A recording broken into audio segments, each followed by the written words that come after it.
Безогненная мгла, я хлеб в руке домой несла, и вдруг соседка мне навстречу. Сменяй на платье, говорит, менять не хочешь, дай по дружбе. 10-й день, как дочь лежит, не хороню. Ей гробик нужен, его за хлеб сколотят нам, отдай, ведь ты сама рожала. И я сказала, не отдам.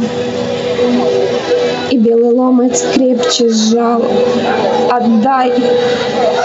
Она просила, ты сама ребенка хоронила. Я принесла тогда цветы, чтоб ты украсила могилу.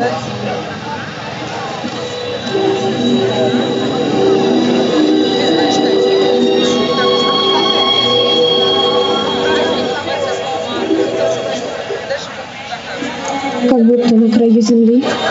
Одни во мгле, в жестокой схватке, две женщины мы рядом шли, две матери, две ленинградки.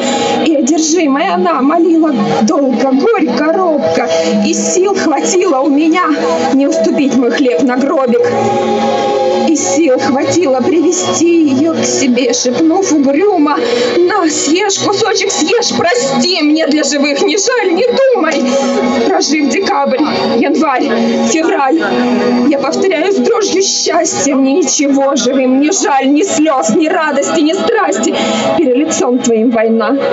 Я поднимаю клятву эту, как вечной жизни эстафету, что мне друзьями вручена, их множество друзей моих, друзей родного Ленинграда.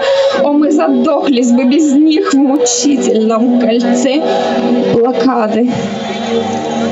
Мне ничего не жаль живым.